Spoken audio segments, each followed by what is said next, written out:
Hi everybody, let's talk about the post office in Oak Hill and my model of it.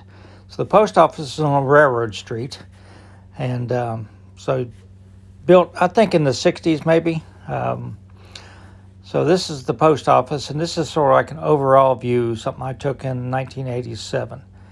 Now in this picture here, it's about 316 feet of frontage from corner to corner. You see the green circled building? That's the only building left from this historical photo taken probably in the early 1900s. So the post office in real life, the building has 90 feet of frontage, and the lot is 162 feet from the left side of the building to the corner of the next street. My building, which you'll see here, which I had to greatly compress, is only 48 feet wide, and I only have about 80 feet to the corner. So that leaves me with a conundrum. That's only 80 feet from the edge of the gas station. So my original plan, I guess, was too optimistic, was to put one or two of these little buildings in there next to the post office. I think it'd be pretty cool. But even with just this one little Walters building there, the post office loading dock is right on the street. I have no room for a parking lot or anything. So I have a problem. Like probably is going to do for now is to just leave out the buildings and just have the gas station and the post office in this position. Of course, the most prototypical solution would be to get rid of the gas station because I don't really know if it was there in 1980, and to have the post office in two small buildings. But I really like the gas station, so for now I'm going to keep it. So let's talk about how I built it a little bit. I don't do very many tutorials, but if you guys are interested, I had a friend of mine ask me how I built this glass wall. So basically this piece right here is a 291 evergreen scale model's angle, and I just cut out the clear acetate, and I glued a piece of angle to it and a piece of angle on the inside facing the opposite way, and the door and everything is framed out with Evergreen Models 111, very, very thin, styrene strips. And they're just glued with that canopy glue directly onto the acetate. The bottom strip is just a thinner strip. I can't remember the number for that. Let's see if I can find it real quick. So 144 is the bottom strip down here. You can sort of see, like on the prototype, it's sort of shaded up in there at the top. That's just construction paper that I glued back behind there. And you can see I've got a little bit of an interior in it. So it's very, very low tech. I'm a low tech guy, if you guys haven't figured that out. So I Google searched post office interiors, and I found one. I thought, well, that wouldn't be too bad. And so I just printed out a bunch of different sizes, and I found one that I liked. And I'll show you a picture here of how I put it in there. So I just cut the picture to what I thought would look good and sort of curved it around and cemented it in. So you really can't see it. If you could see it, you'd know that it's probably out of scale, but it looks pretty good. But as you can see, I waste my time because you're never going to see it because it faces away from Railroad Street. But I looked at the model. I wanted it as a challenge, and also, maybe someday I'll rebuild Oak Hill and I'll change the orientation, or I'll move and put another layout or something. So I wanted a model that just didn't have a bare interior in it. So this is the part of the model you are going to see. So at least actually the way it's going to be oriented to the back is sort of like this. So this is Gold Metal Models railing. The dock is just a piece of wood. these are strip wood that are bumpers. They're on the real model, which I'll show you a picture of the loading dock on the real model. Originally, I had a garage door in here, and I realized that was wrong. They actually just have double doors there, so I cut out that wall and put the other wall in there. I know there's a lot of details on the real one that like there's mail carts and there's all kinds of stuff which I can't find in N-scale. But anyhow, I'm going to try to make it look busy enough.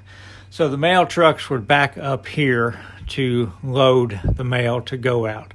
So in here is going to be like a parking lot. Of course, I've just got this sitting where Ohio Firebrick is right now, so you can see it a little bit on the gimbal. So I just put it in a position so you can see it a little bit.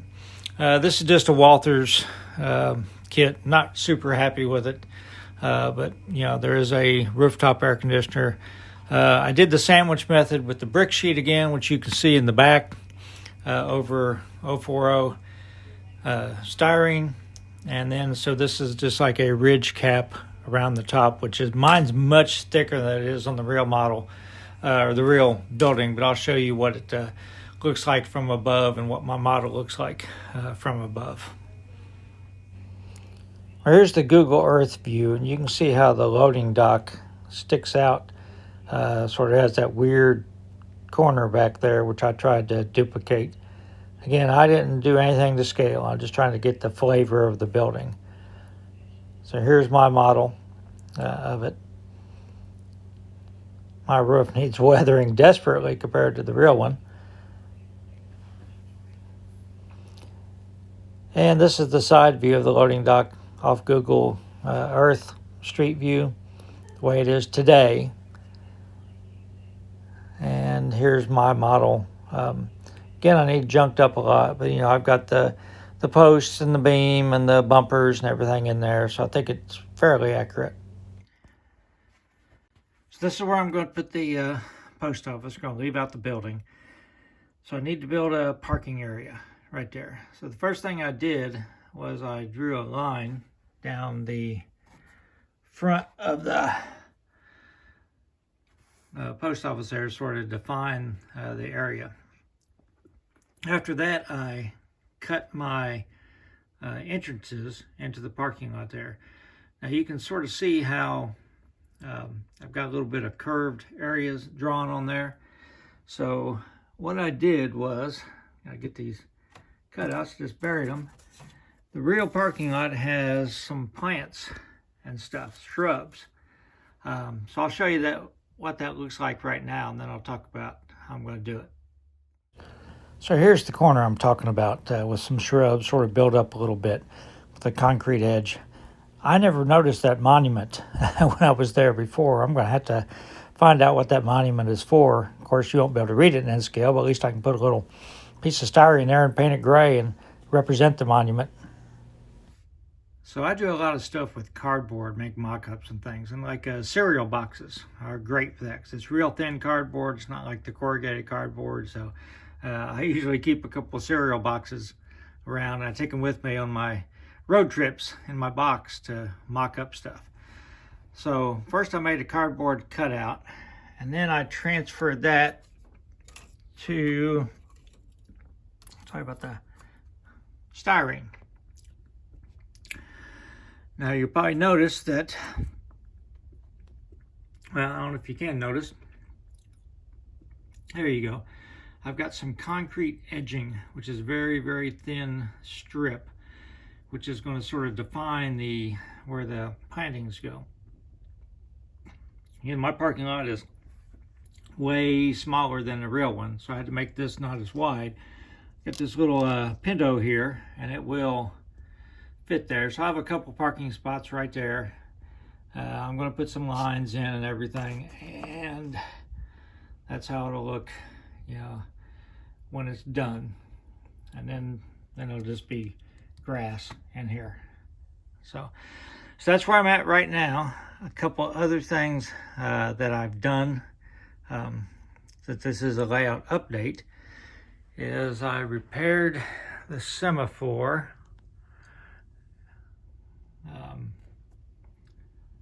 So it's got two blades on it, just like the the real one does. I'll stick a picture in there right now so you can see what the real one sort of looks like. Actually, I'll come around down at this angle so you can sort of see what the blades look like.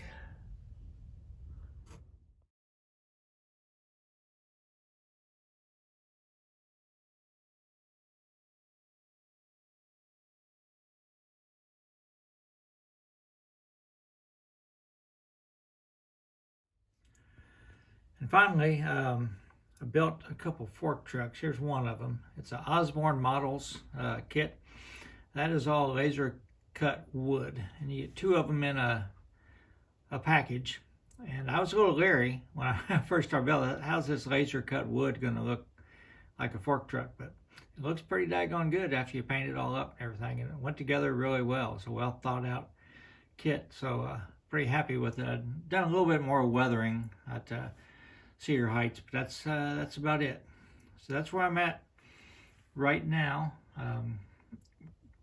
So I'll post if I post this Wednesday morning, and I'll finish up the operating session next weekend with the Western Maryland GP40 with sound. So everybody stay safe.